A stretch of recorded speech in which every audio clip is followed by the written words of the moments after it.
I was such a huge fan of Ringer. You have no idea how disappointed it ended, and then they killed it. I was like, why? I loved you on that show. Thank you. I actually just came across pictures from that because Chris Palaha and I are trying to work on something together, and he was on Ringer, and he's one of my dearest friends. And so I pulled up these pictures, and I'm in this like skimpy outfit, like this, like, you know, this Sarah Michelle, and we were like playing, you know, the strippers, and I was like, oh my God, it's so pre-baby. Like I can just like I was like, my body was hot. Nice. Amazing. I was saying, you don't look like you've had kids, so I don't know what you're talking about. Yeah, tell us your secrets, your fitness secrets. Weights, lifting weights. I love to lift weights. It changed my body. It really did. I was a person I loved to spin, and I was in Soul Cycle like probably 4 days a week. That was more for mental health. I had really severe postpartum with my first kid, like suicidal postpartum. So when we talk about mental health, it's, for me, that was when I really, really started to pay attention to mental health and do as much research and diving into that as I could. And I feel like it's one of the biggest problems that our society faces that is never talked about. So I started getting, it actually was such a gift postpartum because, you know, before I used to have like, I definitely used to look at my body in the mirror or my workouts and think of it more as like, I want to get fit. I want to get skinny. I want to get this. I want to do that. And then after going through postpartum, it changed the way that I thought about fitness. I don't work out for my body. I work out for my mental health. And the positive side effect of that is that my body stays in shape and healthy. But I'm big into weights.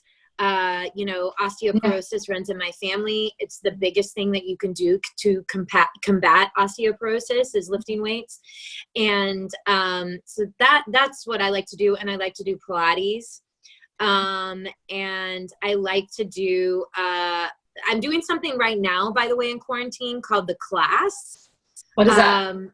It's a studio in New York, and they just call it The Class, and they do everything from like breathing to body movements, but you can also get like leg and arm workouts and all sorts of things. It's a full body workout, and I'm enjoying that right now. Sounds great. That's really cool. I just have to move my body every day in some way, just to release that dopamine and oxytocin, because without it, I'll dip. You know, I can feel. You feel it after too. You feel a shift. You're like, oh, I feel alert. I feel good. Like you said, it's like the mental like feeling of like you're just high. I don't know. Well, because the oxygen and the blood and everything's going to your brain, and it's all pumping and it's all working. So, you know, when you really break it down in a biologically, you're like, oh, like that makes sense that I would be happy after working out. So for me, it's all about mental health. And those are the things that I do. Yeah, that's a really good perspective. And I think it's really important to share, you know, even with people, is to work out for your mental health. Like, don't even worry about, you know, your body, just do it for your brain. And do it for your brain. And I think if young girls at a really young age, like I don't have daughters, but if I did, you know, one of the things I would try to talk to them about is, you know, the mind-body connection. And those connections are not made at a really young age. They, you know, compartmentalize, this is my body and it should look a specific way. And instead of connecting the fact that like, oh, my happiness and everything is tied to my body. Also, my body is my greatest teacher. I should nurture it and take care of it because, you know, we have a gut brain, we have a heart brain, but we're taught that this brain is the most important and the biggest one, but when it's really not.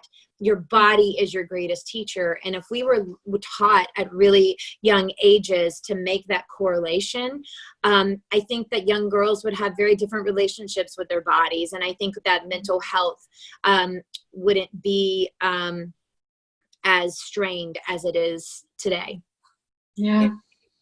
So beautifully said. And it's so I love it. In schools, seriously, like go to like high schools and talk to them, because I feel like the girls, especially guys too, they don't really talk about it much, but I feel like they really need that guidance because you're so insecure, like at any age, it doesn't matter, but especially Yeah.